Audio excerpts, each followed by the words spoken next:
My name is Parish Smith, one half of the legendary rap group E.P.M.D. Today, okay? So I'm looking forward to a good time. Awesome. Thank you.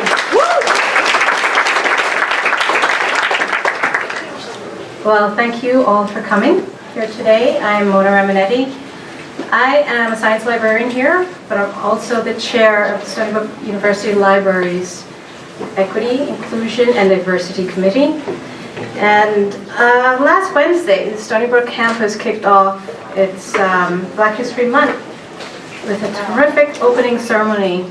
Today's events are part of a spectacular lineup of events for this month. Our committee has joined forces with the Africana Studies Department, with the Music Department, and with our esteemed guests. Thank you very much. You're welcome. And just to bring you this event, the history of hip-hop, we'll be showing clips from 3 documentaries, and there will be discussions between these 3 documentaries as they pertain to different issues in the film that we will see. And we invite you really to have conversation here, to have a discourse here. That this is basically one of the biggest pushes for this particular event. Ask the questions, have the discussions. So these discussions will be led by our esteemed panelists. Our first panelist, of course, will be Parish Smith. He is a hip-hop artist from the very successful rap duo E.P.M.D. Beginning in the late 1980s, they produced highly acclaimed works that garnered them 4 gold albums in a row. Their music incorporated rhythm and blues, reggae, rock. You quoted ZZ Top in one of your films. Yes. Funk. Parish Smith is a Long Island native. Brentwood, Long Island, yay. And I quote from the documentary series, Unsung, about E.P.M.D. and their rise and their success in the music world. And some of the quotes that I got from there are, E.P.M.D., they came prepared to battle. E.P.M.D. is music. E.P.M.D. is blood, sweat, and tears. So please welcome again, one more time, Parish Smith.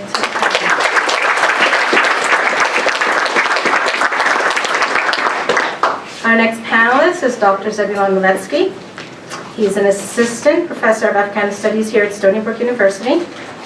He is also a historian specializing in recent African American history, civil rights issues, Black power, urban history, mixed race and biracial identity, and hip-hop studies. And this upcoming spring or fall, he will be co-teaching a course on hip-hop. So please welcome Dr. Zebulon Miletsky. Actually, no, we're going to watch the film. We're doing the film? Yeah, we're going to watch the film. Thank you. Our next panelist is Angelique Lucien. She's an advanced master's candidate in Africana Studies Department, and she has recently published a journal article about Middle Eastern hip-hop. So please welcome Angelique.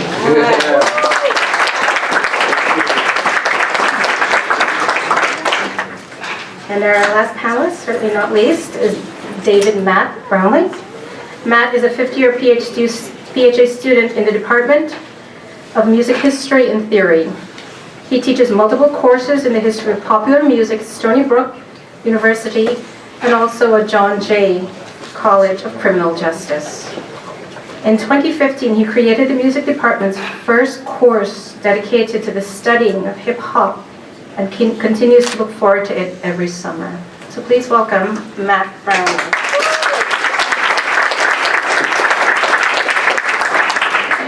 And our idea behind this event, again, I'll reiterate, is to really shed some insight into this American music phenomenon that has made an indelible mark on not only American history, but on the world as well. We hope that this is an enlightening and a very rich experience for you all. So thank you, and we'll get started. So we'll start with the first film.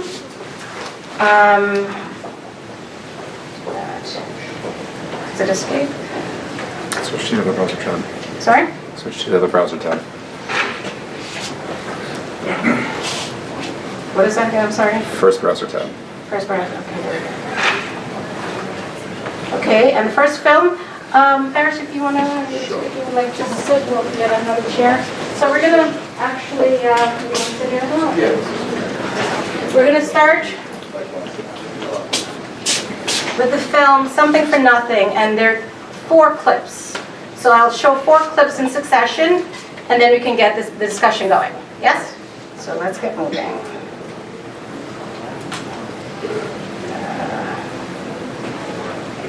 All right. And hopefully this works. Okay. All right.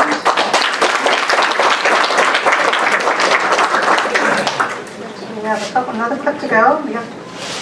Or do you want to comment? I saw you shaking your head a bit. Oh, Good? You keep going? Okay. All right.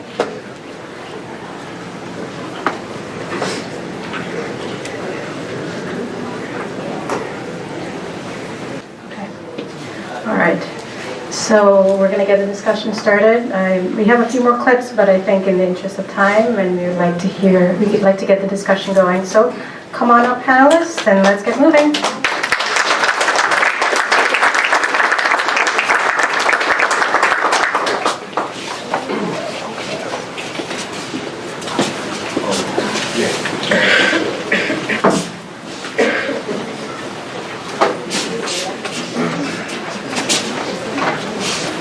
Ready? Who would like to weigh in first? Any questions?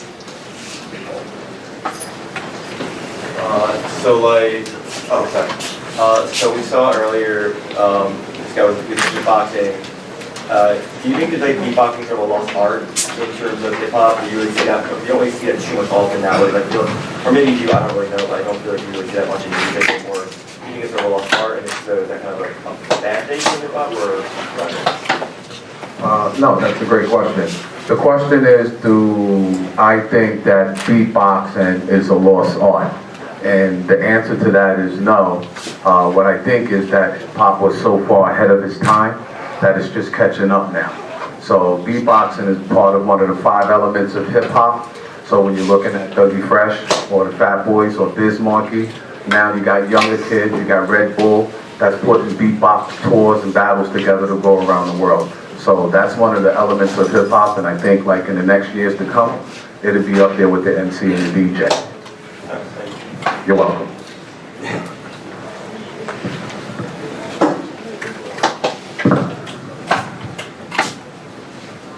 You know, I was just gonna, I had prepared a couple of remarks, and I'm not gonna read them now, but I was just thinking, you know, one thing that a lot of people don't realize is these days, you know, hip hop has become part of the university, it's become part of libraries like this. I feel like the library kind of, you didn't edit out the video.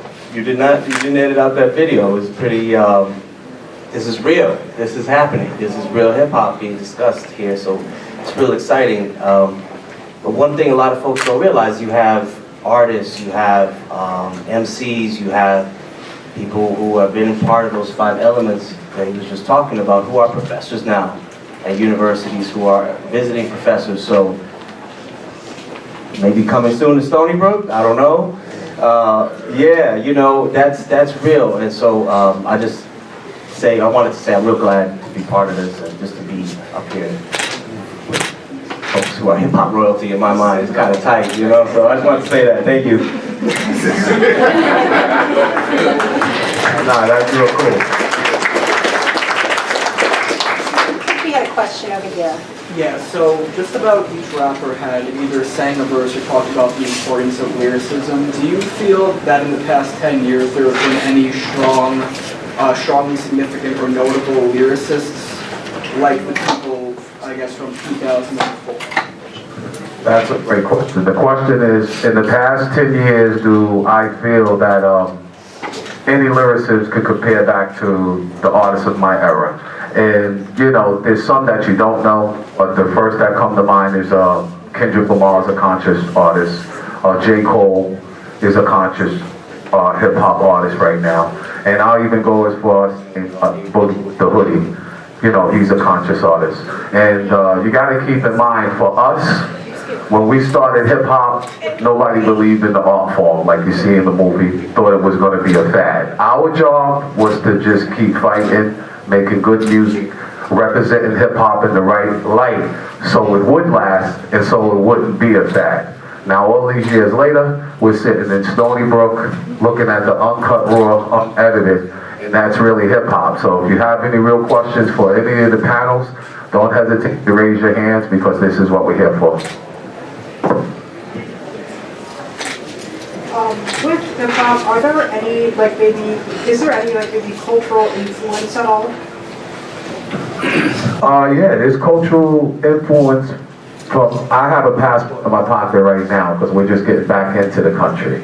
Okay, so hip hop started in the Bronx, all right? But through that evolution, it brings you to Africa, where you do real shows. It brings you to Germany, it brings you to Italy. And if you notice now, one of the top 3 artists like Casanova, you know, these guys are from different countries now, and they studied the culture so long that now themselves are making a cultural difference for their country and actually representing their country.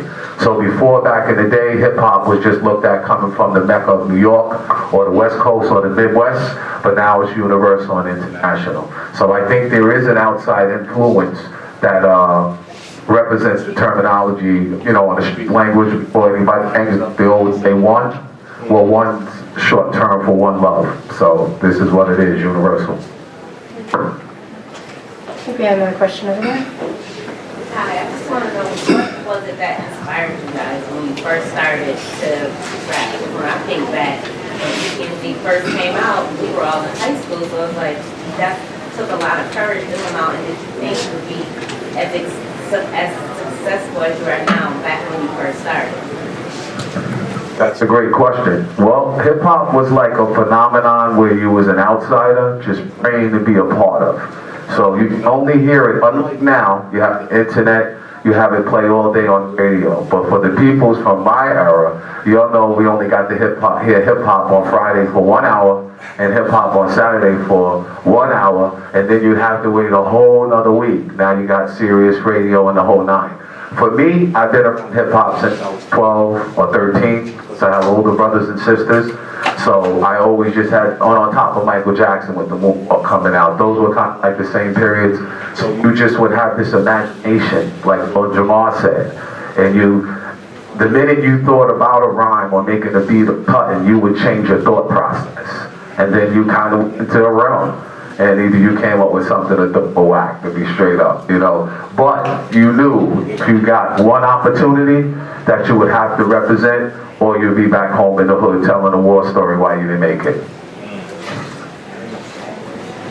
You know, if I could just chime in, and I think our graduate students as well, we got graduate students. Yes. Yeah, we want to make sure to hear from them.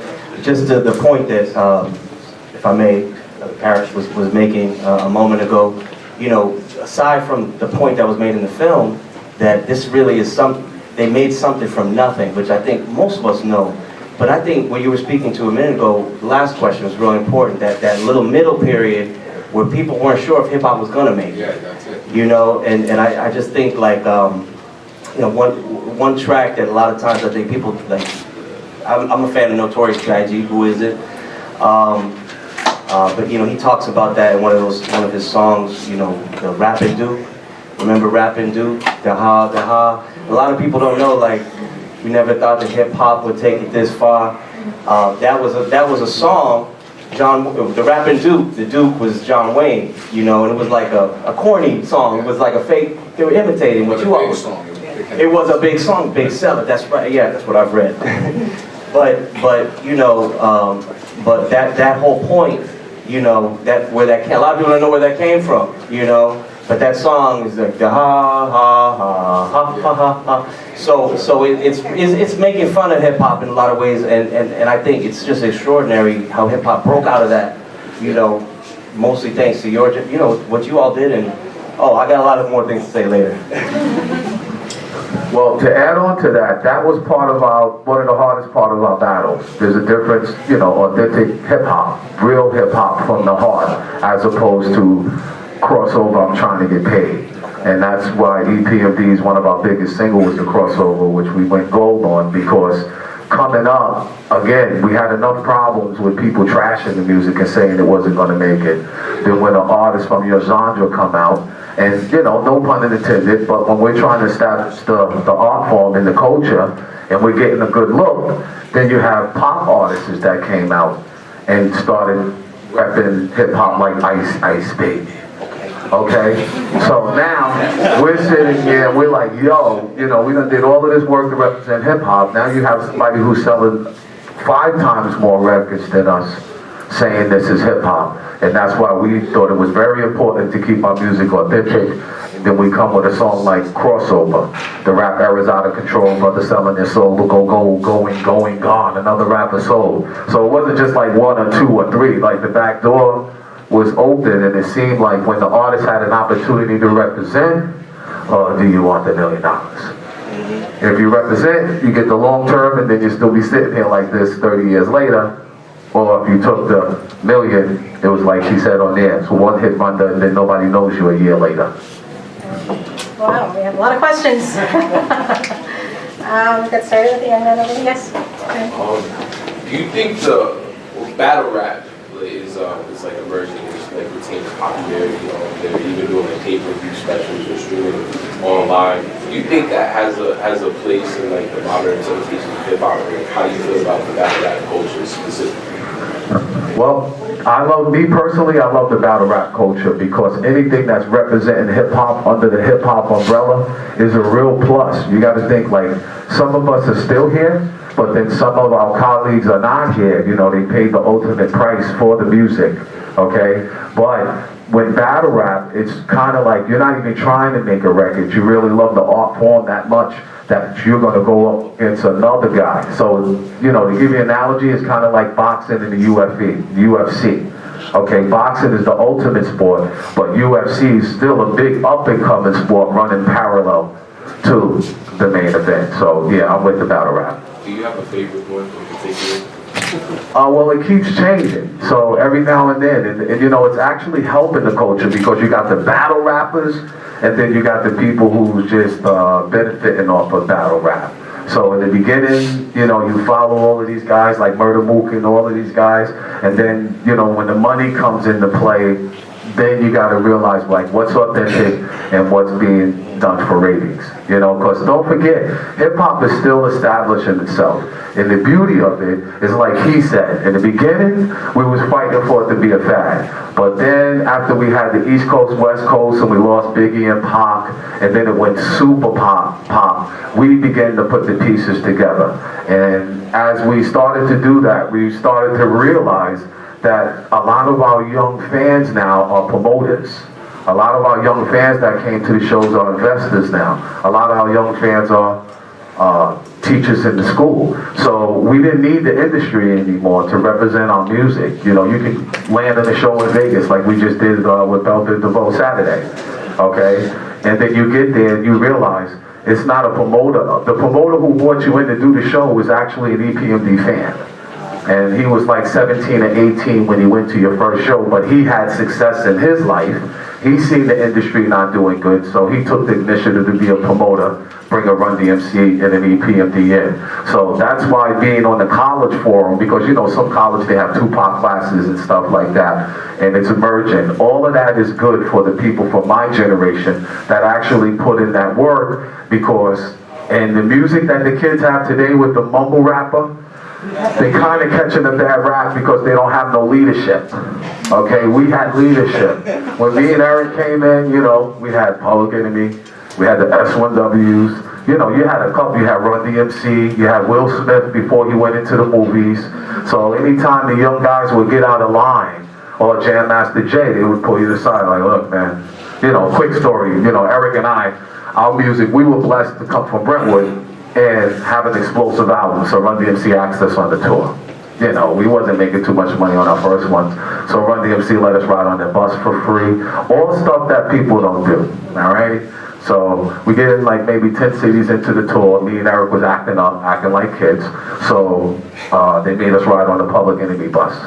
Alright, so yeah, so we go from the end of the show, you know, after Run DMC shows, they got like food, cater, stuff to sit on the bus before you get, on Public Enemy bus is nothing but push-ups, alright?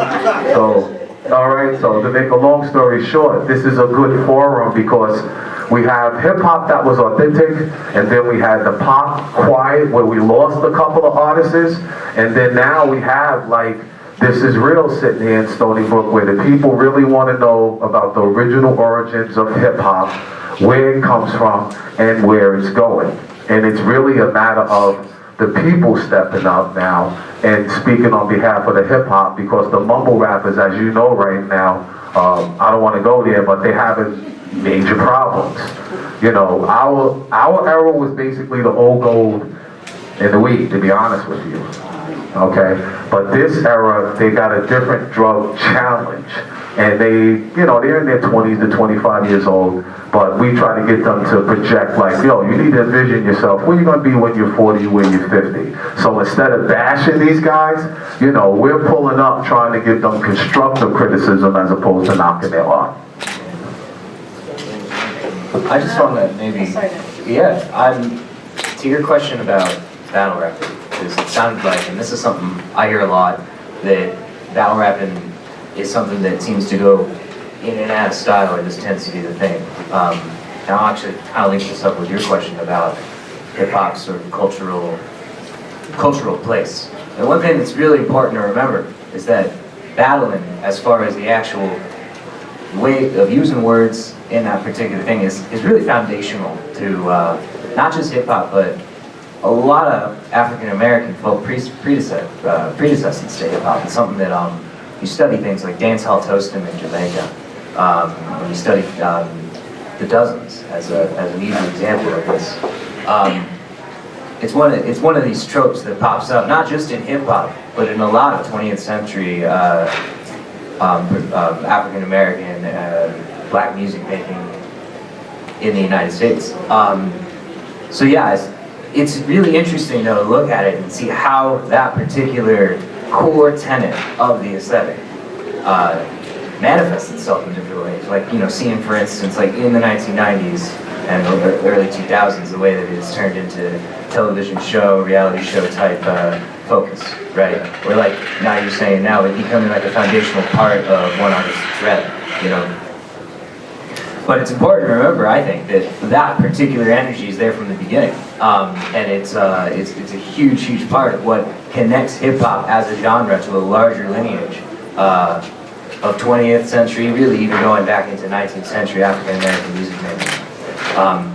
Particularly with the Jamaican connection with toasting, that is one thing that is like, we listen to some of those 70s artists, guys like U-Roy, guys, like Kamachuki, like, you're hearing that same energy and you're hearing that same impetus. Yeah. You actually know what you're talking about, because when we was in Amsterdam, that's what the promoters was explaining to us. Hip hop derived from the dub plate. Yeah. Exactly. Absolutely. So he's definitely 100% correct. Yeah. And anyone who, by the way, that's one of my favorite things to do in this course is really getting back into that dub stuff, because it's like, that is a criminally underappreciated and undertransmitted music genre that is just, it's just wonderful, and you can just hear it. You can hear the seeds that would get planted into the Bronx in the 1970s, coming straight. DJ Kool Herc, the godfather of hip hop, came exactly from those small little, those small little suburbs of Kingston, hauling around these systems playing dub music. And again, foundational to dub was this battle, like these sound battles. We'd have these huge, huge systems. It would be all about who was louder. And, so yeah, it's core to it. And to add on to my cultural comment, like when other people, other than African Americans, we unfortunately take it as an insult, like, oh my God, that's cultural appropriation. I don't really see it that way. Yeah, I just want to add on to Parish's point and to your question over there. I think being Caribbean and growing up in Long Island, being a consumer and lover of hip hop, it's hard to get an appreciation of its vastness with the advent of social media, because you have so many artists and so many different time periods. And I think that we often forget that it's a discipline that literally grew out of concrete and it is blooming in all parts of the world. So it's a cultural movement and it's still existing and it's still growing today. And I think that it's a field that, and it's an art form that needs to be studied, and those artists that do study and really perfect their craft, they're able to maintain themselves above any trend. So you can always tell like the artists that are, trends happen from time to time, but those artists that maintain themselves, they're like that's like real hip hop to me. Young lady back there in the glasses. So my question is kind of, because earlier you alluded to how we do have like more mumble rap, so to speak, these days. And my question is just like, would you consider hip hop as an art form evolving into like something new? Or kind of like a new genre that's delving, because from the traditional hip hop that we have from its inception in the 70s till now, it's a very different thing that we see. Yeah. And I just wanted to like pick your brain on that. Wow, that's a great question. Well, with the mumble rapper, again, there's nothing wrong, because you gotta understand, it's coming from somewhere. So when you go in the studio, you turn on the beat, and then the microphone's there, and you got your headphones on, there's a reason why they're saying what they're saying, okay? And then you as a hip-hop connoisseur, you gotta look at the age and the time span when they grew up in, So the artists who are rapping now, to just keep the 100, this is the Xbox, Atari, PlayStation, PS4, when they were just at home having to fend for self. Okay, and what we've learned, instead of knocking somebody art, because Run DMC made it clear to us, they would never come in our session and say, hey, you and Eric need to change the name to You Gots to Chill, or why is your name E.P.M.D? You support it, because what we're finding out now, like what he says with the dub plates, the world is aware of how huge hip-hop is, so now they're working around it to accommodate it. So you no longer have to carry the big speakers or the crates, because now you have Serato. You don't need the big speakers no more, because now you have the pill speaker that's this big and can sound this whole room. So it's supposed to evolve with the youth, because hip-hop is a youthful game. It's just that hip-hop is still, as long as it may have seemed it's been there, it's still in its early state. And to me, it's like a runaway train, okay? And to me, I honestly believe it's you against yourself, and how you present your music and how true you stay to the art form. So if you can come back every year, 30 years later, making classic hits, then you're going to make it, for the simple fact that in the technology era right now, the touring is in the money. So you can't just go to the studio and make an album, because CDs aren't selling no more. Downloads is almost gone. Now we're rolling into the streaming. In order to maximize on the streaming, you can't just sit behind a computer no more. You got to step out there and be like, yo, what up, Germany? Yo, what's up, Alaska? Yo, what's up, Norway, Finland, Ice? Is that a penguin? Yo, it'd be like, it'd be like that. So if you're a lazy artist, then you're not going to make it. But if the music is in your heart, okay, then you got a shot. My whole point, me and my partner Eric Sermon always talk, we can't complain, because somewhere along the journey, the people from our era stopped working and started looking and watching. And we come from the era of where you're not supposed to be a talker, you're supposed to be a doer.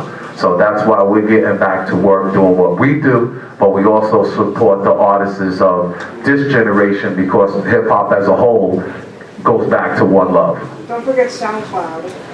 Yeah, SoundCloud, which, me, myself, I don't mess with that, because the hacking's easy on that. Can I add actually to that really quick? I'm a music historian, right? I'm in the music department. I studied music history, and one thing we do with music history, we do lots of different histories, but we look for genres in music histories, and that's a really common way of telling these stories, right?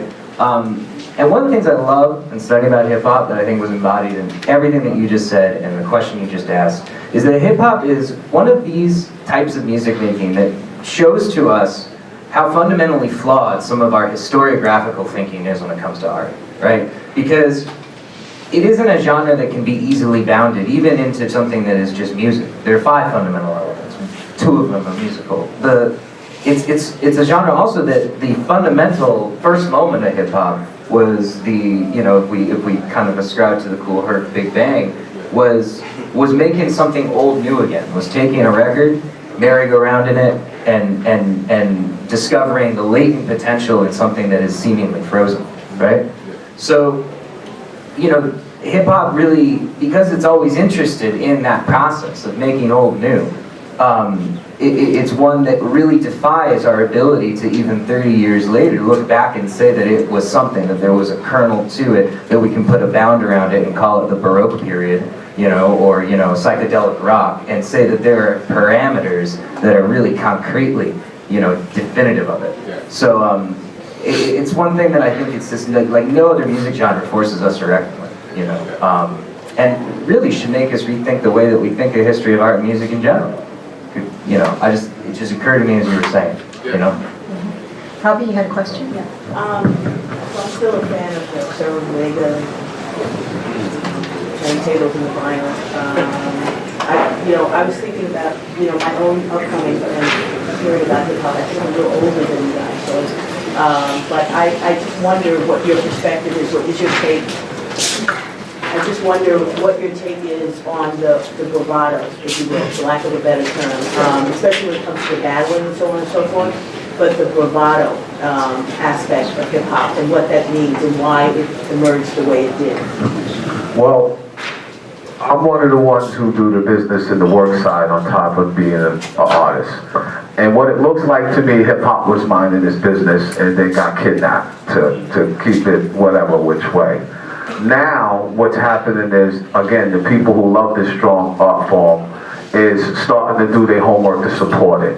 So we're in the early stages to answer the question, like, vinyl is big right now. It was quiet, but now it's making a super comeback. Okay, the independent label was gone. Now the independent label's coming back, and the majors is backing up. One of the biggest things that we had an artist named Dr. Dre, and they made it super worldwide on a worldwide platform, so now hip hop's getting a good look. But the authentic DJs, like the DJ Scratchers and the DJs 4-5 and Diamond the Artists, they still strictly vinyl, the Biz Marquies. They still hunt for the 45 records. There's still DJs and people who build turntables like the SP1200s. They actually make turntables to play the 45. So again, it looks like because corporate America is embracing the culture now due to a Jay-Z and a 50 Cent and a P. Diddy, this is where you're getting the Serato. This is where the DJ battles where Red Bull will call in 5 DJs or Puma, corporate. Before we didn't have the support of corporate. So Puma, like for the Grammys, they can come in, do a deal with Def Jam, and all they want that night is DJ Kid Caprice bringing real 45 vinyls. So you have the old and you have the new, but the reality of hip hop really goes to the believer.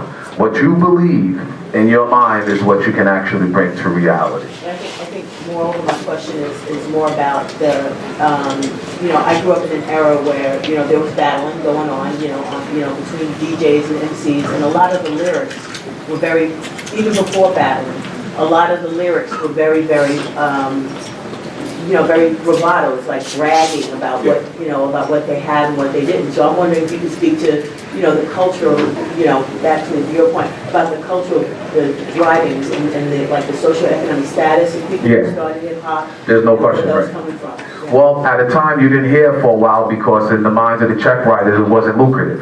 Right. Okay, so if you had an opportunity to get a contract and you were saying something positive, when you sat in the meeting and they played it, they said, that's okay, just leave your number. We'll call you back, just leave your number. Right. Okay, but now if you went in that same meeting dressed like what you see on the TV, with the music like what you hear on the radio, then you're quicker to get signed and then get a deal and put that out there. But because that's not selling no more, and it goes back to the mumble rapper, like you gotta think, a mumble rapper 30 years from now on a reunion, can you see people 30 years older now going in the venue and jumping around like that and dressing like that? The chances of that is zero. This is stuff that we talk about. And now it's opening up a forum for the legends to come through and put on the youth, because RJ's like 24, and they're speaking more hip-hop, but consciousness, more worldly event, like what's going on, you know, in the family, what's going on with the family structure, what's going on with the job placement, what's going on with the drug problems out there like that. So there is a change. It's just that there was no system set up in place to support the change. But now you have record labels showing up. You have distribution showing up. Like we just did the pre-Grammy for BuzzFeed and MasterCard. Okay, so again, it's up to you when you get forward to speak. We call it, you gotta speak the pain. If you don't speak the pain, you're actually wasting your time, and when you release the music, people won't be able to relate. And that's what I'm getting at. Yeah. Where did that pain come from? Yeah, see, what happened, but the pain went from, oh, this is a fad and this is trash music, to plus billion. Different perspective. So you got zero funding, and then now Diddy's almost a billionaire, Jay-Z's almost a billionaire. So that's money, you know. We live in America, the whole purpose is to make money. But then you have this art form, hip-hop, where people are coming from the heart, they're seeing what's going on in their neighborhood, all across the planet, and now a lane is being created because people are realizing it was the pain and the reality of what we was rapping about is what made this take off like this. It was the kid getting ignored with 20 people in his class bullying him. It was the short girl who didn't think she could rap or she ain't have no bars, and Latifah said, UNITY, okay? But then as it went on, it was like, it went from that to the strip pole. Now let me stop. But okay, but like anything else, it's like, okay, how many dollars are we gonna throw here? Well, come on, man. So somebody's always ahead of the game. And me being in the game for as long as I've been, I've noticed, like I said, the 5 elements. Hip hop is getting the support that it actually needs. So it's actually on the artist, the manager, the producer, the breakdancer, the beatboxer, or whatever he believes. You want to sell 2 records? That's what you're going to do. You want to be a big manager? Whatever you believe. And that's the easy part. They get the money in the house and the cars, and then try to balance that, and then still maintain your status. So it's all, again, it's up to you. It's you against yourself. Your community and your people believe in you. You're going through all of these states. Every dressing room has like 3 bottles of Hennessy, 3 bottles of Grey Goose. Anything you want is right there at your feet for free. So it goes back to you and the discipline that you have within and the respect you have for your community. How you gonna represent? Okay, we'll take one more question and we'll have to move on. Just to speak on what you were saying before, about how I'm being seen at the performance in your studio or the session and never disrespected what you were doing. I feel like that should kind of be how people look at music today. Even though a lot of it, I'm 22 right now. So I feel like the era that I grew up in was, I got all of what was in the 90s, just based on what my mother was listening to, my brother, and I also have what's going on today. And we should never trash what's going on today, because if you think about it, nobody 10 or 15 years ago was selling out MSG for 6 nights in a row. And so you just got to pick out the key things that are coming out of what's going on today. So even though we have mumble, I feel like a lot of it is being dumbing you down. The melodies are there. We're at a point where producers can put out an album now, and DJs and all that. So I feel like now is really the golden era, because there's never been a point where a lyricist has never been at the top of the game. Right. So it's just now there's no filter. That's all it is. Right. I can do whatever I want and put it out tomorrow, and then But there's consequences behind that for the artists. You know, there's no risk for the people making the money. You know, and then 5 years later, that artist is not relevant. He didn't save his money. He didn't have a plan, and then boom. But you made a great point, because you know, I have young children too. And when the music come on, like when they start moving, you gotta recognize it. There's something there. Even though all of y'all rapping to the same tempo, okay? And it's flipped 100 different times. There's still something there, because I watch them when they start dancing. I'm telling you, I got one of my sons, he goes into a zone, past the parent. And then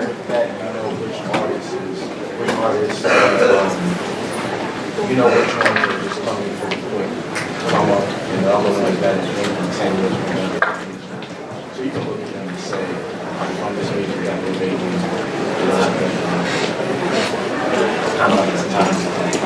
yeah, exactly, because with the music comes the fast pace. Again, like, you know, we're here. But just a minute ago, I was 6 hours ahead of time, you know, for like, yeah, RJ was with me too, yo, for like 16 days, we landed Christmas Eve. Then we just get back from Vegas, we're 3 hours behind time. So this is where you have to have balance in your life, because it looks like a world that's real, but in actuality, it's not real. You created your own existence. So the money flows, the tape sells, you got the new house, you got the car, you think she loves you, you know what I mean? Yo, so the next thing you know, now you threw the rice, you married, okay, now you got the 4 kids, the record label, some new dude who's watching you for 4 years, now he drops a hit record, and now he's the hot guy. Whoa, when the music stops selling and the shows stop coming, the kids, their feet still grow, their clothes still grow, you still got bills that you gotta maintain. That's not gonna be maintained at a superstar, rock star status. So that's why they always drilled in our head, always surround yourself with people who are smarter than you. It's not a situation where you get a blessing and you start putting on your homeboys or your friends. So back to your generation of artists, they're doing a great job, but there's some stuff ahead that we couldn't even see. But we come from the right background and have the right support to be able to stay focused. That's why our era support this generation of rap. And you're right, that's your golden era rap, 15 years right here. But again, like RJ say, it's that same beat, you know. And then they go into the dance, but it's not fake, it's something real, and that's where they at. I just think they need a little more leadership on the business side and project, like, where do you see yourself 10 years from now? You know, just to go back to the last question, I think it was a good question, because it's like you got to look at the DNA of hip-hop, or what's at the beginning of this. A lot of things. The Black Arts Movement is part of it. You know, Maya Angelou, Still I Rise, a little braggadocio going on right there. You know, it's in my hip and that kind, you know what I mean? Dolomite, which is before my time, I won't lie. Yeah. but you know, was exposed to it, and you see that those early forms, the last poets, you know, rapping, you know, talking over a beat. And don't forget, like, the whole thing about, like, especially MCing, and especially, I mean, to say b-boying, dancing, the dance element of hip-hop. You know, that was one of the reasons for that, so we weren't fighting, you know, with each other out there. This is Reagan's America. Yeah, I'm old enough. I was there.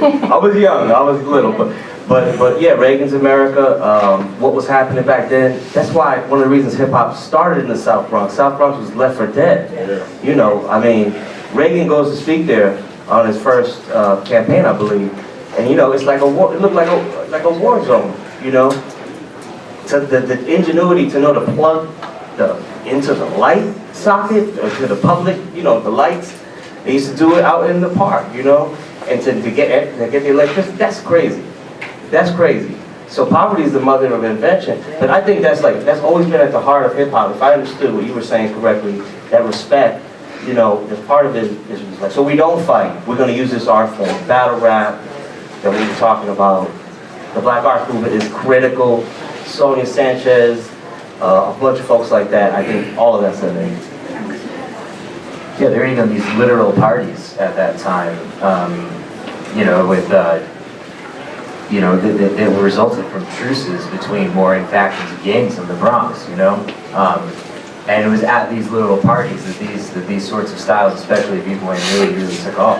So yeah, I love those points. Those are great. That was my thing with the dancing back in the day. I don't have a picture. You don't want to see it, believe me, but I did have the name belt. Oh, I still have my name, Easy P. And, you know, basically, hip-hop is a spirit. You can't really be scared. That's what it's all about. Like, if you're going to kick a freestyle and you're in front of 1,000 people, you know, either you're the person, the guy or the girl to kick the rhyme, or you're the one who stand there and say nothing. Then when you get back to the dorm or home, it's like, yo, I could have beat him. I could have did that. But in essence, you know, you fronted on yourself. So this is what, you know, it's when you say breakdancing and the robot, or when you step into character, you can't be scared. You got to really believe. That's why you see some people just focus, let go, and do some incredible breakdancing or incredible freestyling or incredible cutting. It's really truly what you believe and how much faith you have in yourself, how far you can actually go in this game. And it's that simple but complicated at the same time, I guess. Ricky, one more clip, but before we do that, I'm sorry I didn't get your name. I'm the young man on the end. And Yes, it's RJ the Realist. okay. And how you related? I'm sorry, I didn't hear.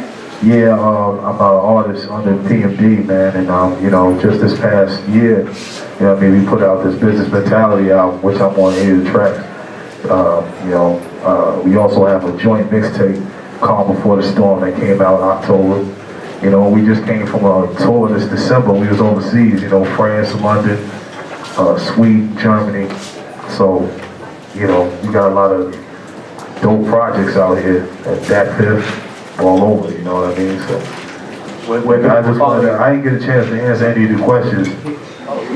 But when you follow me anywhere with RJ the Realist, just RJ the Realist _ for Instagram. And pretty much for Twitter, same thing for Twitter and Facebook. You know what I mean? You can find me anywhere. Well, thank you for coming. Welcome. Thank you. And we're going to just view one more clip and continue with the discussion. So Yeah, we have a class. Some of my students are here, and I know some of them have to leave, and then we may have some coming in. So just if you see people getting up, that's the only reason why. And so I started throwing that. Yes, it's changing of the shifts. Okay, let's go on ahead. So we're going to look at the copyright criminals. And Sissy, will you folks want to take your seats again? See from here? Yeah. Yeah. Go ahead and take your seats. So, Parish and RJ, if you want to take your seats again so we could view that. Yes.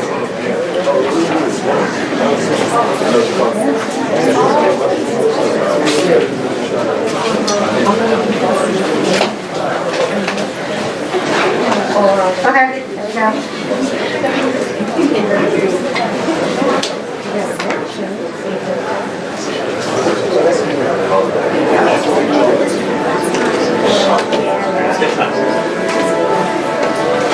Say someone recorded this sound. So does that mean they own it if I don't? Digital samplers allow you to take a snatch of a record sound and turn that into a building block for a song. We grab conga sounds, trumpet sounds, violin sounds, drum beat sounds, and we manipulated and created our own music. If you sample one note of a sound recording, it's copyright infringement.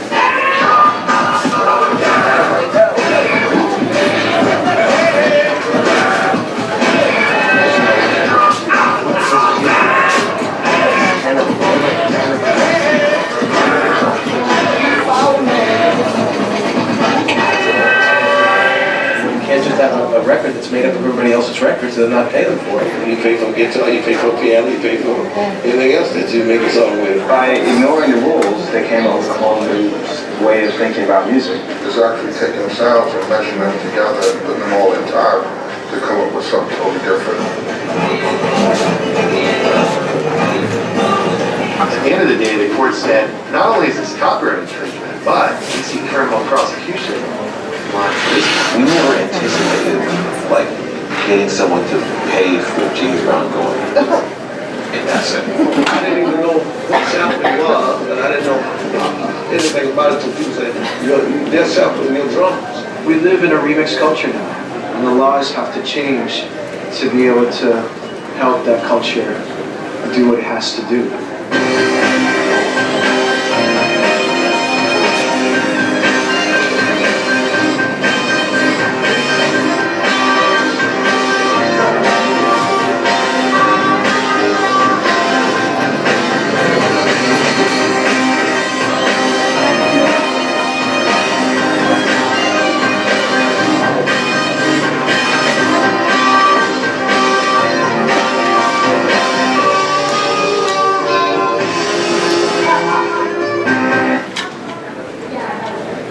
Here in this record store, and in a lot of ways it's a repository, it's an archive of what's come before. I mean, records, literally, their name, records, right? You're encoding history into these grooves, right? So DJs, by taking these records and playing them back, are giving us snatches of our history. They're giving a reinterpretation of that history to us in the present day. For me, the most definitive sound in hip-hop is like the sound of a needle skipping over a scratchy record, like the sample sound. Good appropriating sample. It has good quality of its own, and it has a strong reference that evokes cultural resonance as well. In sampling the way it's conventionally used, you are supposed to be able to understand what you're listening to, and that's because what you're listening to has its own qualities, its own importance. That's what's cool about sampling, that it transports the listener, if they're willing to move in that pathway, back to a specific action. So it's sort of like an archive of memories of real experiences.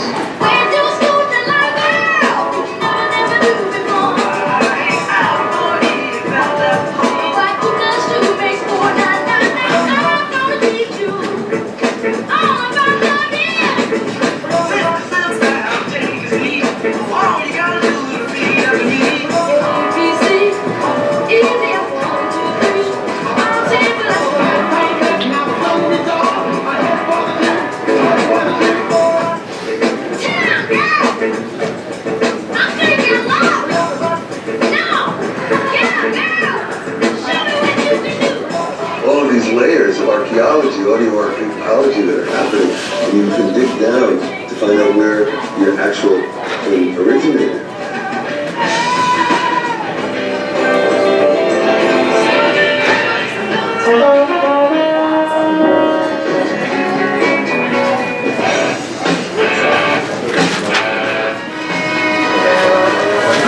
The view on the traditional side was this is a very lazy way of songwriting and making records. I've made records with a lot of people. Probably the most famous would be Nirvana, Pixies, Jimmy Page and Robert Plant of Led Zeppelin. As a creative tool, like for someone to use a sample of an existing piece of music for their music, I think it's extraordinarily lazy artistic choice. It's much easier to take something that is already awesome and play it again with your name on it.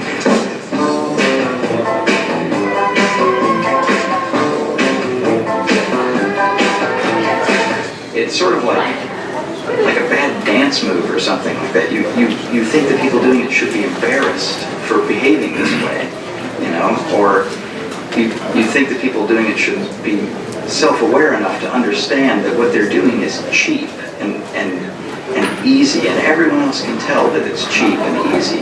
Rock and roll was lazy. Three-chord blues, everybody would look down on basic rock and roll when people like said, that's not music, bop, bop, and loom.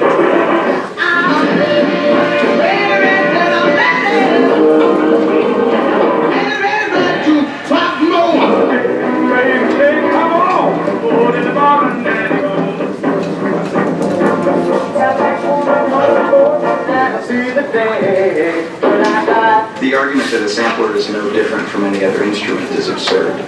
It's absurd because no other instrument allows you simply and easily to take someone else's life's work and put your name on it.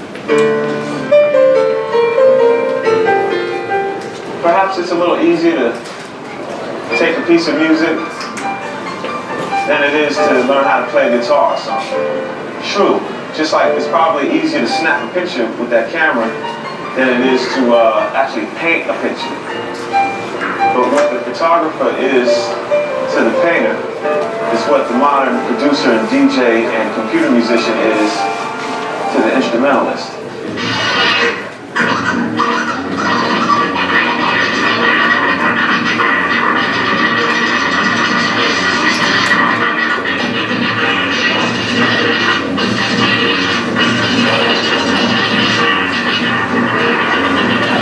The turntable is the newest instrument. The turntables are more rhythmically complex than any other instrument based on the fact that what you can do with a fader and your hand playing at the same time, no guitar player or a horn player can play that fast.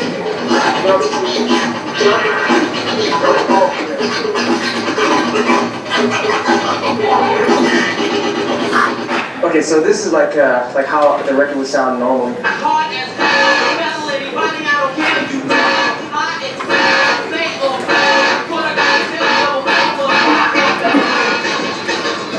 Right. So then, I guess to destroy it, you would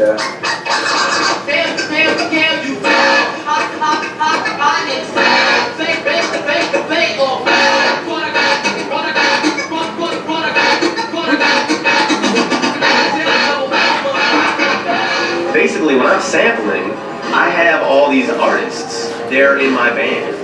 And I'm sampling fucking Wes Montgomery to play guitar on my shit. He's in my band. You know, I got Art Blakey, he's my drummer. That's how you know what I'm saying? I got all these legendary musicians that are in my band.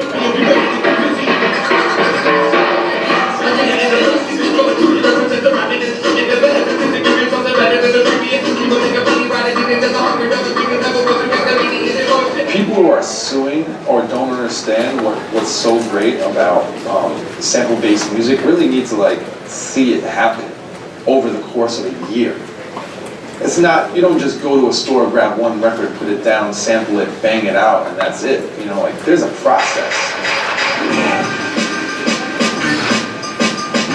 Always buying records, searching, and like sometimes we find the old silver apple, record or something like that, and then listen one very short part. That bass line. So essentially what they were all doing is they were beat miners. You know what I mean? They were like mining old records for those break sections, like basically 70s funk records.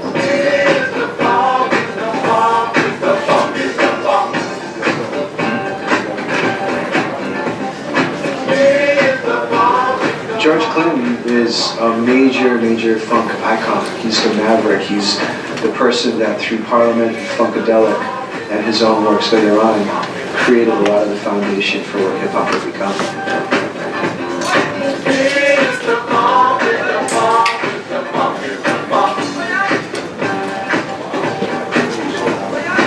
Funk is the DNA in hip-hop. It was less EQ than most records, so it left a lot of room for examples put their own sound to it. I don't think they thought of it like that, but it just, that raw sound seemed to appeal to them, the drums and guitar. A lot of records back in time has a really good sound, like James Brown. The beats are just so fat.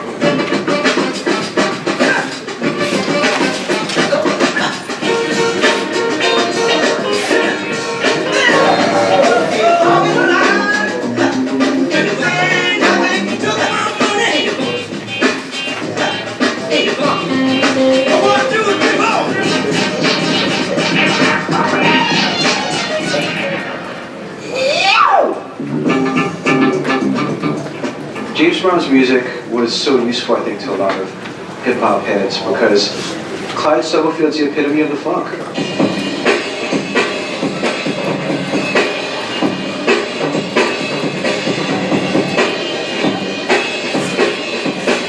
When I sat down, I just started playing a beat, something simple, and everybody joined in. And then Brown came in and put the lyrics to it, and it was called Funky Drum.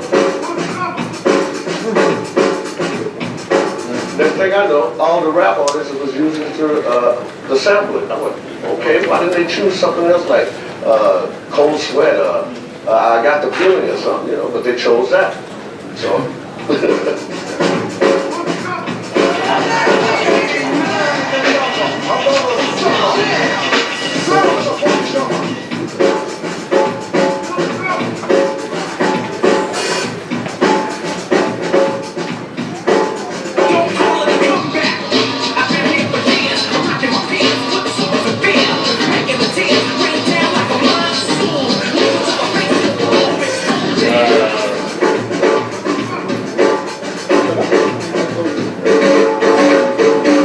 Basically what you're looking for is any 2-bar or 1-bar snatch of a drum beat that's funky enough that keeps some sort of a groove.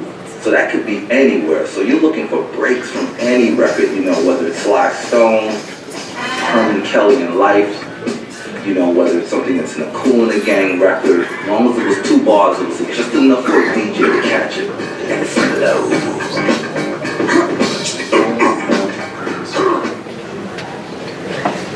All right, we're just going to proceed. We have 2 more clips, but we're just going to proceed in the interest of time to start the discussion.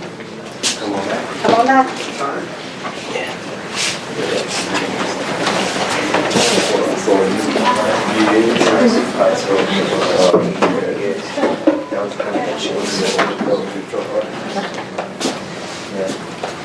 Hi. My question is for Parish Smith. Yes. Hi, nice to meet you. My family, big fans. Okay. This is a question I have for you. How has the rap industry prepared you for entrepreneurship, success, and opportunities?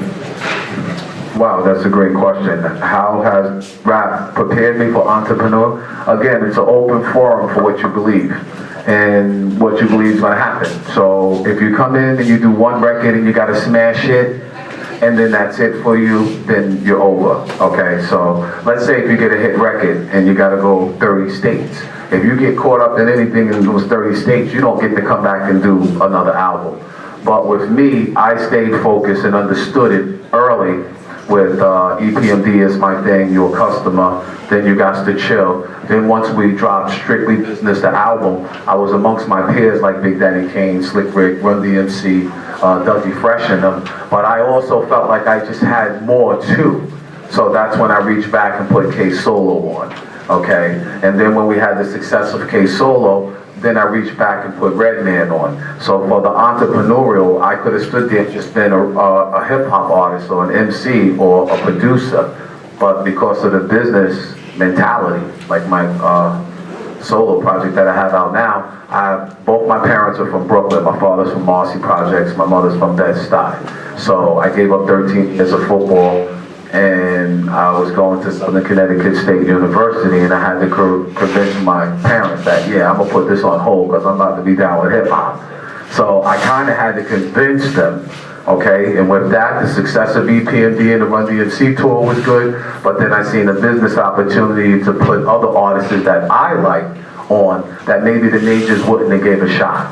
So in putting K Solo on, that was good for business because then we brought new energy into hip hop, which represented us. Now, once we had the success of K Solo, the music industry said, hey, yo, they doing pretty good. Yo, this is their 2nd gold album, 2nd #1 Billboard album with no radio at all. Then it put me in a position to bring Redman in. That was another deal that I did for Eric, so then now he has a member of the Def Squad, okay? And then after that success, I could have got complacent, E.P.M.D, Redman and Solo, but then reached back and put DOS Effects on, a group, Eric and I. And that's where basically the whole business mantra came from right here, of starting Cruise and Click, like with the hit spot.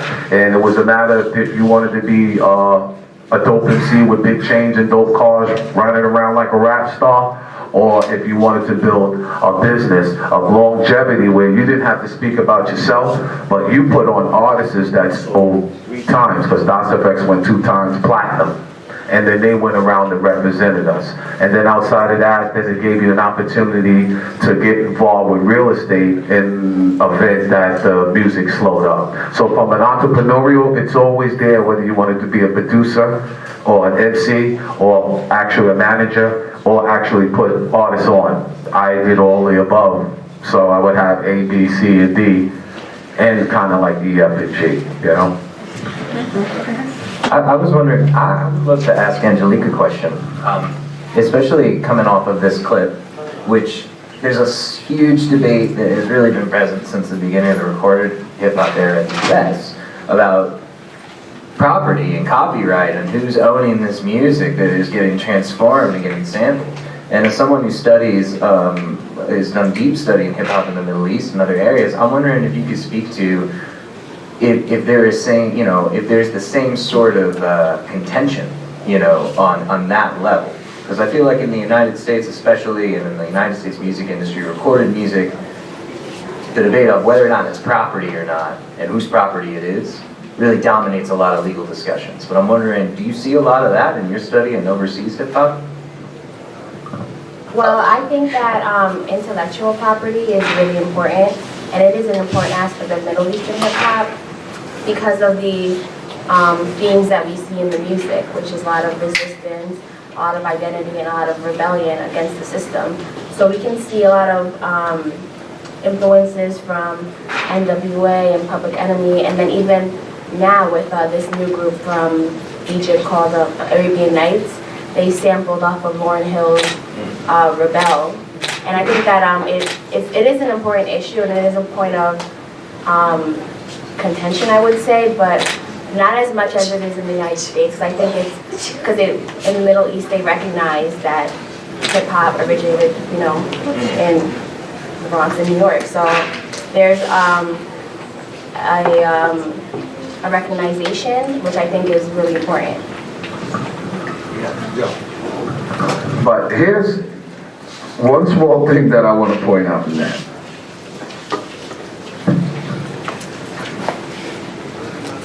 When you're dealing with what I saw there that was interested in copyright, criminals. When we first started and they thought hip hop was going to be a fad, nobody cared, so the music didn't mean nothing, okay? And at that time, a lot of the artists from this, we didn't even realize that the 70s and 80s was that far right behind us. There's really nothing after that, the 60s and the 50s, okay?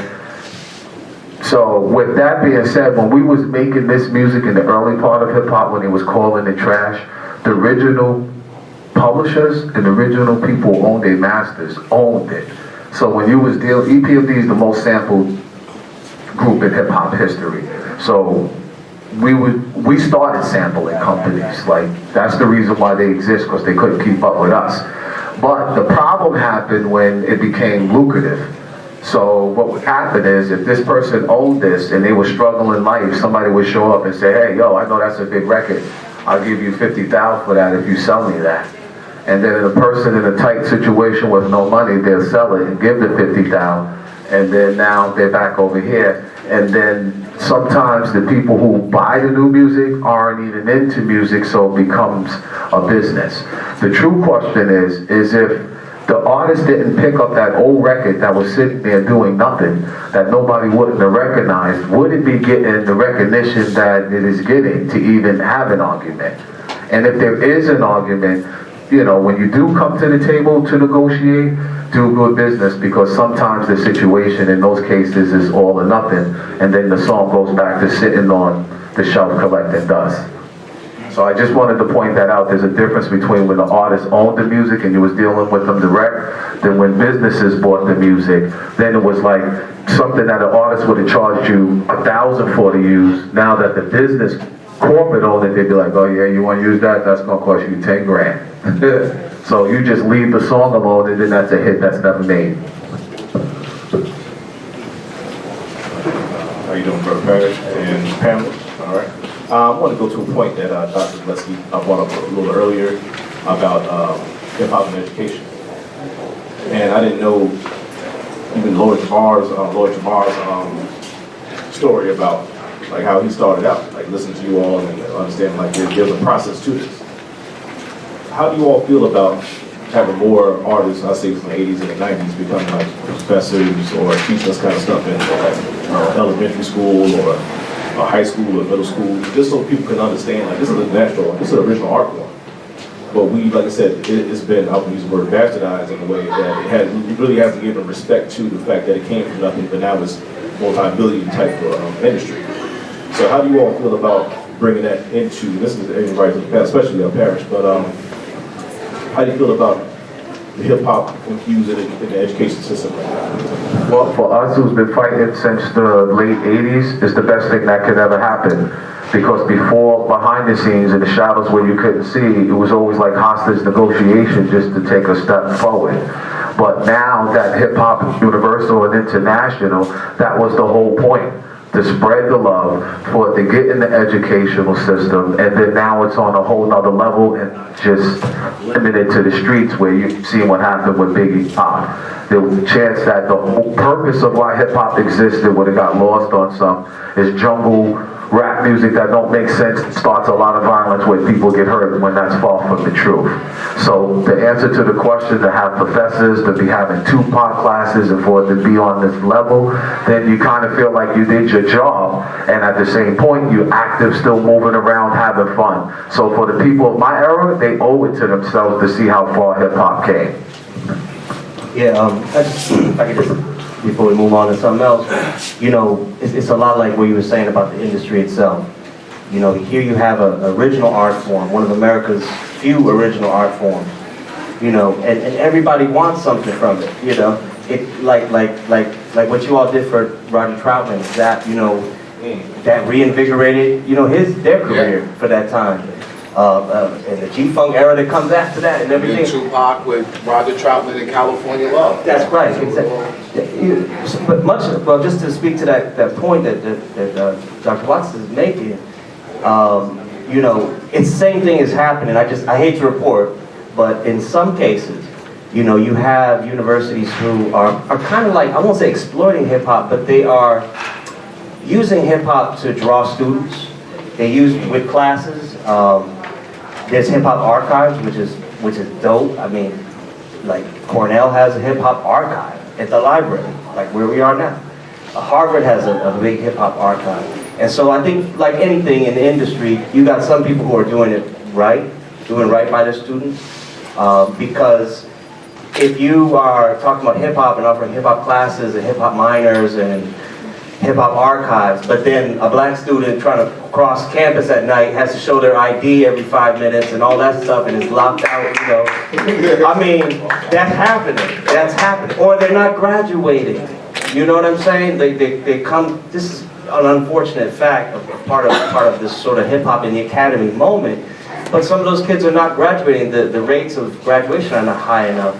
So I think it's, you know, important to just to emphasize that, you know, if universities are going to be about hip-hop, which is mind-blowing, it's mind-blowing, you know, they never thought we'd make it this far. You know, hip-hop studies is a thing. There's hip-hop book series. Think about KRS-One, you know, it started teaching, and what I was in middle school when E.P.M.D came out, and our minds were blown. We're like, this is a different sound. There's something different about it, and it was the funk and it was the sampling that really, that was part of it for us. Yeah. Well, what you have to realize is, I think hip-hop was so far ahead of its time, and with social media and the technology right now, you have to give it its time to catch up with itself. You know, I'm a strong believer of that. There should be no pressure or no stress, because stress and pressure, you know how that goes. Things don't normally work out with that. But in hip-hop, again, it's its true art form, and you can't force it, but these are the times that we're in. And I really think that's why God put hip-hop here, because we talk in our talks, like, can you imagine if there's no hip-hop, what would you be doing? Where would you be in life? And again, it's another avenue. If you believe in yourself, if you're able to have the strength in yourself to meditate, you know, in this vast technology, like all of this stuff. And you have to realize, a lot of the founding fathers, for whatever reason or another, is not here anymore. Okay, so you gotta go from looking at this art form and admiring this art form to realizing like anyone in here could be the next person to actually help this culture, whether it's finances, whether it's in the library doing this, whether it's educating. It's on us as a whole, all colors, all countries, to nurture this culture that got started back there in Cedric and Cedar. Thank you.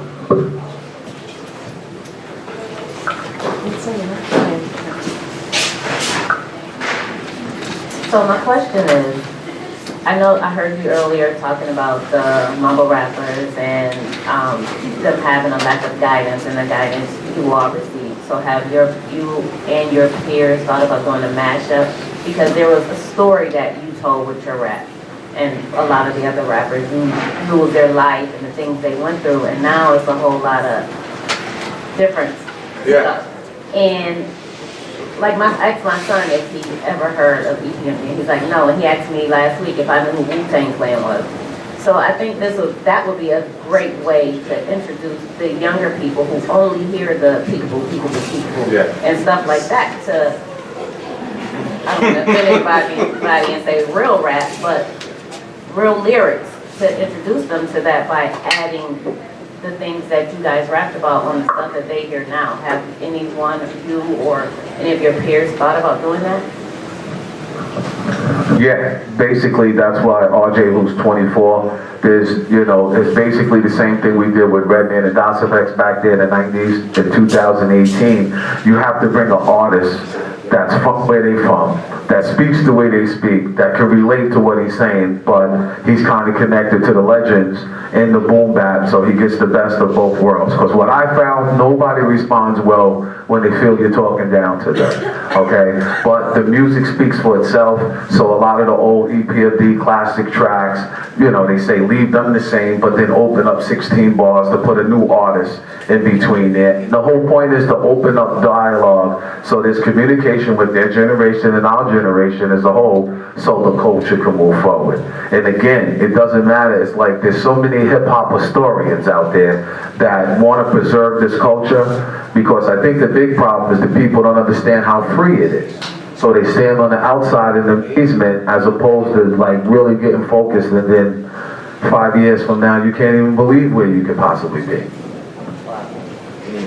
Because I did it and walked away from it and then came back and did it again. Like, we didn't even have to go to Manhattan to do a whole album and then take younger artists that are 24 to actually experience the educational side, the business side, and the cultural side. So he couldn't just hop on a plane in JFK and land in London like that. He needed a passport, he needed the right immigrations. Okay, now when you land, here's the educational. We don't understand what you're saying. So here, everybody, this is fun being home.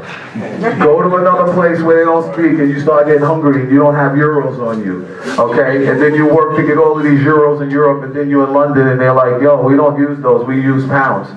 So that's where the education starts to come in. When you get hungry, that's another part of hip-hop, that's the part that I like. When you got to stand there at TSA, you coming through, then the passport, the technology.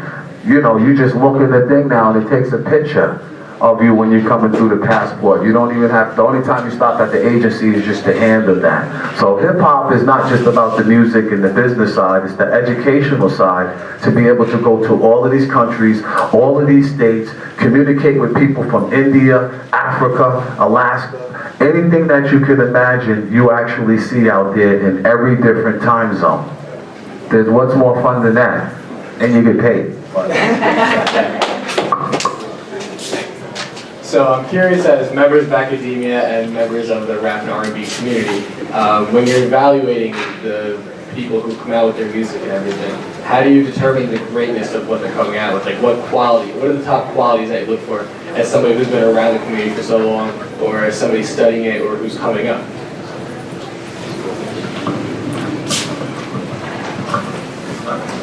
Well, as far as the song goes, when you're looking at any song, I think in any genre, you want to look at it from the intro all the way to the outro. Start to finish. It's just a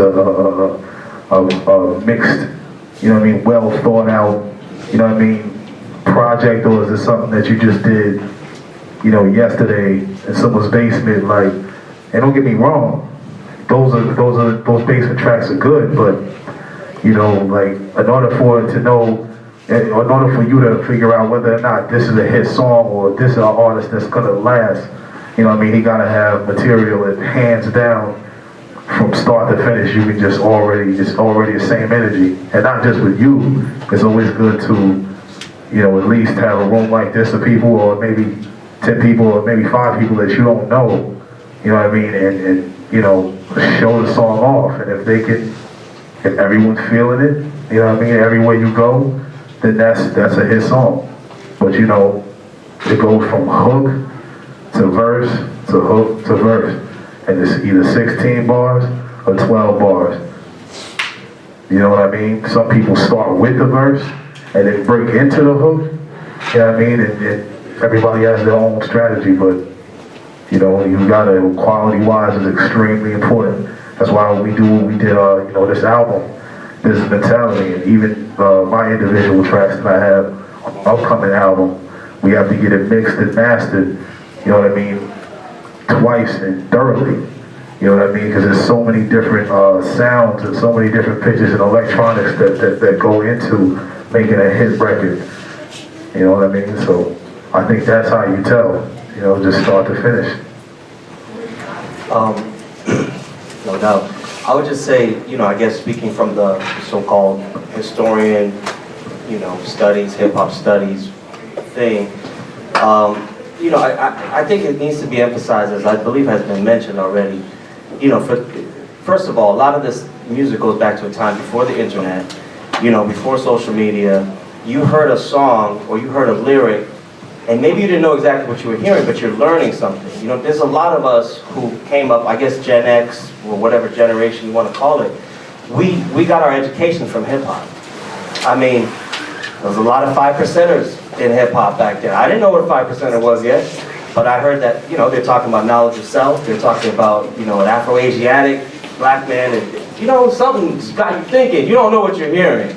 But Wu-Tang and I started back to Eric B. Ruckett and this gentleman and E.P.M.D. That was the new sound, and Criminal Minds. Okay, Criminal Minds. But that was the new sound that came in that brought a complexity. So what are scholars looking for? They're looking for moments of change where the community is being educated. Chuck D called hip-hop the CNN of the streets. And so for a lot of us, that's where we're getting our information from. That's where we're getting our learning from. Noble Drew Ali, I hear that name, I'm like, I don't know who that is. And now, I teach Africana studies, and we talk about the African Blood Brotherhood that he started. That's like an early form of Nation of Islam. And there's a lot of knowledge, a lot of deep knowledge in there.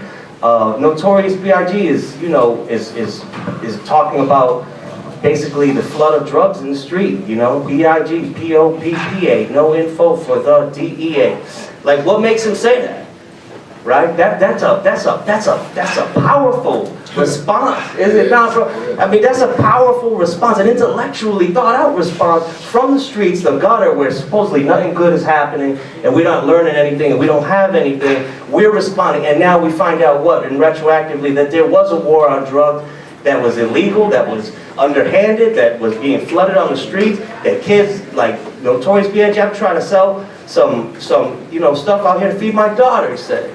You know what I'm saying? So that's real. But you want to know what's happening, like in the streets, and what's happening, I would say, in a more deeper sense, that's what hip-hop scholars are looking for. Those moments where we're teaching in a larger way, and this band did it, and other people have done it before. Yeah, I mean, I think it's really interesting, because hip-hop studies as a field has actually been around for a really long time.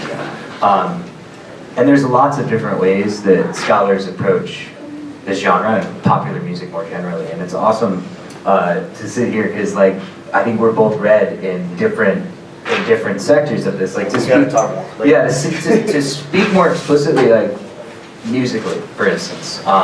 One thing, like I said about genre, that studying hip hop and popular music more generally teaches you is how deeply flawed some of our knowledge of the music history can be, in a way that it seems so bounded and it seems so it seems so beholden to different value schema that are frozen in time. In studying hip hop and studying rock and popular music, all of these musics, you learn really, really quickly that there's no like universal utopic endpoint that all of these different traditions are trying to strive to. I mean, they're all situated within their time, and it's incredibly important to understand techniques within their time. So when you ask like me what I'm listening for, I'm listening for like Prince, the sign of the times. You know, I'm not necessarily. There are some people out there who are writing about trying to do things like really deep metrical deconstructions of rappers' flow in order to try to find that kernel of what makes great flow, right?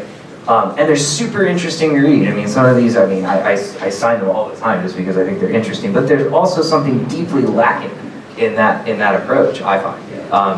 And what's lacking is the connection to the cultural history and the connection to the sounds of that time. You know, it's something incredibly different to listen to Wheels of Steel like Grandmaster Flash now, with all of the knowledge, with all of the scans on our listening credit card that we've accrued since that day, than it was to listen to back then. And so, in order to make a value comparison or a value judgment, it should question us, it should trouble us. And so often in art and music history, we're dealing with these genres that seem so fixed and so bounded. And you can say, like 18th century classical music has this value schema, right? But it's been museumized, And one thing I think we take as a pretty solemn responsibility in teaching and writing about it is to not let hip hop be locked in a museum and turned into just a bunch of different systems of valuation, right?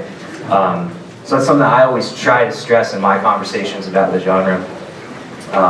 And it is actually a little frustration that I find in a lot of particularly music theory that deals with hip hop. It really wants to fix it to these Western classical, European systems of evaluation that can be illustrative, but not necessarily capture all of it.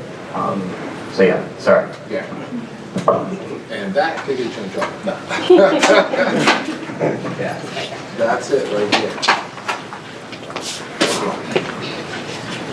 So I feel like this has been a recurring theme in all of these discussions, and Parish Smith, you probably get this question a lot. But so coming from my perspective, I wonder, what if you're a kid from this generation and you're not into mumble rap, but you're also not connected to the legends, you're not a legend, but you got something inside that you want to say, and for some reason rap speaks to you, right? How can you make it out there in the industry while still sort of bringing lyricism back, or making something that's true to the craft and that speaks to the art form, but you're this kid from this new generation, right? So you come from a different background. Yeah. Well, my biggest advice I could give you is the same advice that I take for myself. You gotta be truthful to yourself. You have to, most of the hip hop is not in front of you, it's inside of you, of what you already experienced. Okay, so in that case, when I looked at it, Eric B. and Rakim was already here, Public Enemy was already here, MC Light was here, Slick Rick, Dougie Fresh. In that era, the biggest thing in my era is everybody knew to sound different, or you would be considered a biter, which is the worst tag that you could have is breakdancing or MCing, okay?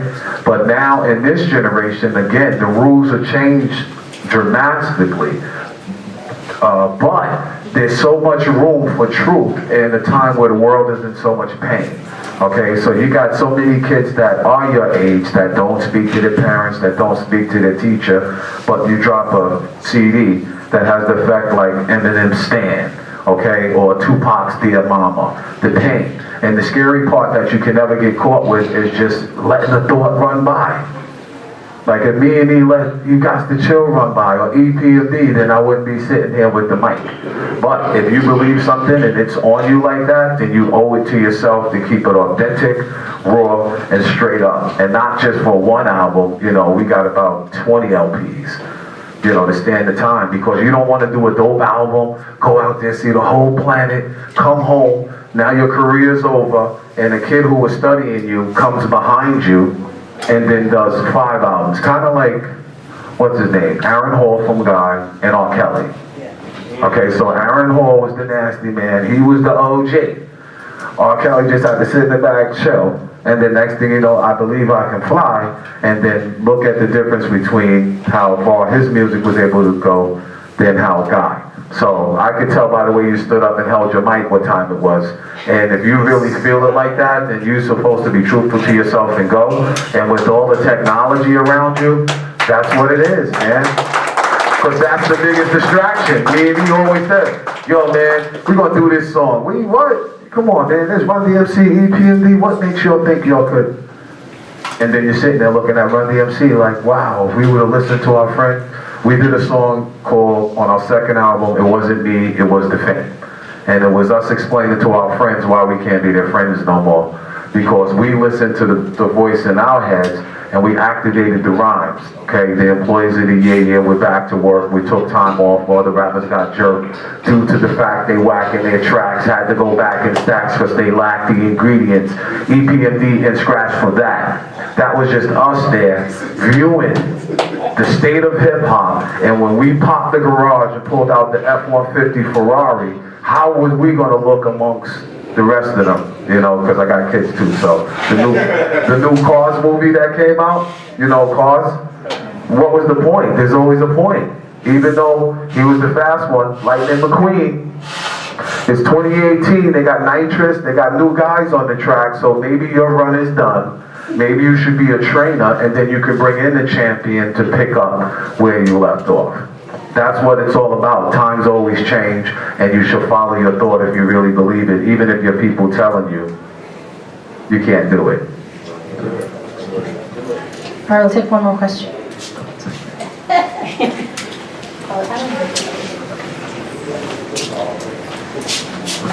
Back to sampling. Do you all sue the new generation for using your music? Well, no, with us, we always work it out. So we have new guys that call us, like the guy who just used Rampage, and he did it over with LL. So most of the people get in contact with us, and then the ones who don't, we just work something out with them, because anytime somebody using your music, like we said, it's like a compliment. Like if an artist or MC said your name, or if you use their sample in your music, then that means you're doing good enough where a big time artist is not scared to sample yours and then use your music. Okay? The problem is, again, if you don't sample in a digital world where you got Pro Tools, they're not using tape anymore. Okay, we used to use 2-inch tape, 1-inch tape. There's a warmth and a soulfulness in the tape that digital can never produce. So you can hear a song that sounds incredible, but that's all you're doing is hearing an incredible sound, but there's no substance. When you begin to bring sampling in, and then live drummers, you're able to take old music from the 70s and 80s and make it relevant, not only for you, but for the artists who may be sitting home off the road 10 years. A perfect example is Run DMC and Aerosmith on Walk This Way. Jam Master Jay was cutting the breakbeat, in the basement, like he said up there. And then when the song was actually done, and it was a smash hit, they had to call up Aerosmith to do the video. And then after they did that video, Aerosmith was back in stadiums and still selling out now. So an old record that nobody's even thinking about can be pulled out the crates, looped up, used by somebody of this time to set off another artist from another generation to go back and sell out stadiums. Not arenas, not venues, stadiums. So again, I just think it's up for music as a whole, like the kid said, for everybody to work, you know, and people want to make money. It's just all according, like my pops say, how you go about making money. Are you going to have compassion for the music and the culture? Or are you going to be like, yo, F you, pay me? You know, and then an independent artist who doesn't have that big budget and have a smash record, he might not have the funds to pay you. So who wins? Nobody. You know, before we go, I just don't want to be neglectful to thank Parish for coming out here, being here. Thank you. You know, if you want to know more, they did if you watch a show called Unsung, I don't know if anybody ever seen, there's an episode about E.P.M.D. on that. I knew when I watched that episode, I forget if it's you or Eric, but somebody had a Stony Brook hat on. Yeah, that's me. That's funny, you should say that. You don't know my history with this college. That's what I wanted I'm to not ask even you gonna about. go there. I don't even wanna open stuff doors. But put it this way. I was on this campus enough, I had Stony Brook fisherman hats. For real, the blue and the red one. I have people who come to the school, got masters, family, relationships and stuff like that. I used to be sleeping on this campus. I know what time it is. And then, on a more serious note, the Stony Brook Hospital saved a couple of my members. My God. So, again, with all the positive stuff going on in hip hop, like what they did at Cornell and with the archives, now it's starting to come back around where it's actually Long Island, and I'm from Long Island, so hip hop gets to go to that next step. But yeah, that's me rocking the Stony Brook. All right, thank you. I'm familiar. I had to ask. Can I just ask a question about that? Did you ever get any bad feedback when you said I'm from Long Island? Or were you proud to represent Long Island when you first started, or was there any comeback like, oh, you're from Long Island, you don't? No, I was always. Yes. Yo, wow, somebody's really cool. Yeah. Oh, and I had the sweatshirt too. Look how bad this is. Yes, exactly. No, because we was happy where we were from. Long Island got a bad rap before we showed up. Okay, Brooklyn, Queens, Bronx, we used to get bullied. So those guys will come, we go to Manhattan to the show and they be like, yo man, y'all got trees out there, y'all walk your dog, y'all got birds flying around, y'all can't be serious. So they never took us serious, which made us work 10 times harder. And when we got the opportunity, it'd be MCs out there, you better stay clear. E.P.M.D is the world premiere from New York straight tour, America's Best, Koala, Long Island is where I rest. And then my partner, we like 6'3" and stuff like that. So when you listen to the song and then you see us in person, it's like, okay, keep it moving. So no, there was no problem. And not to mention, Public Enemy was from Long Island, Rakim, De La Soul. So if you really think about it, some of the big pillars in hip hop comes right from here in Long Island.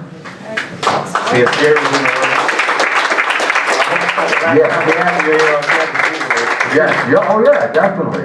I'm like 15 minutes from here. Perfect. Folks, thank you. This was so rich. This was so great. Thank you to all the panelists. Thank you to Vincent Clark for making this possible.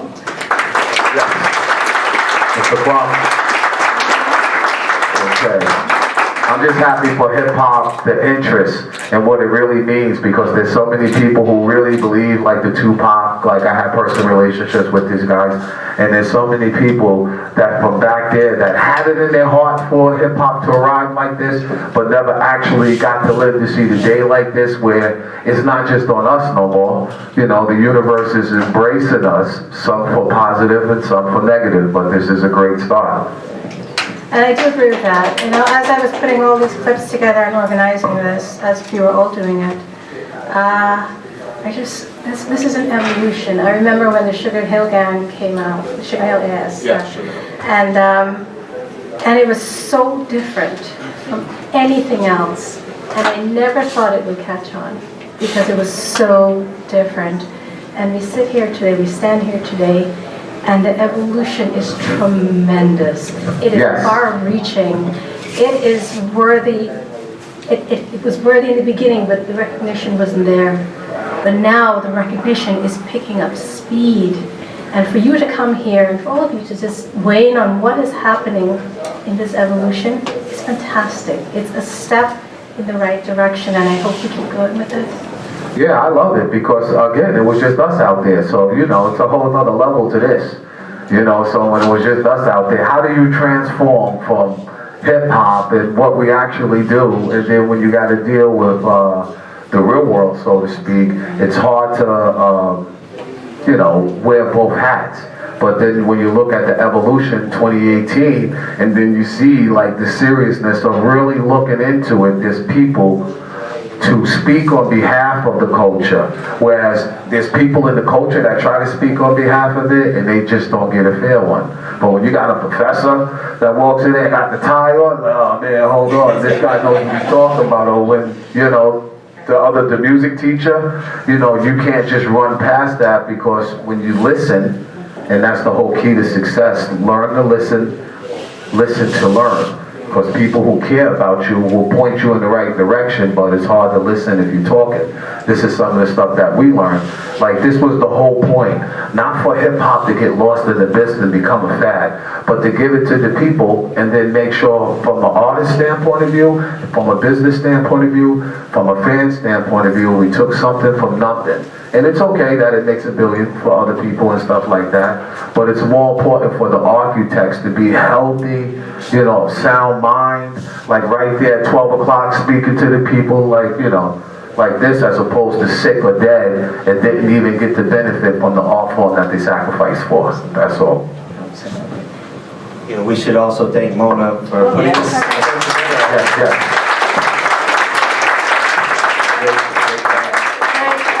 Thank you all, and have a safe trip home. And the parish, I hope this is not the last time we're seeing you. Yes? No, if I'm in town and I'm off the road and I'm not working, this is great for us because we be working, doing what we doing for hip hop, but when the right powers that be that call, we just show up and we're in the early stages of preparing hip hop. We're repairing it.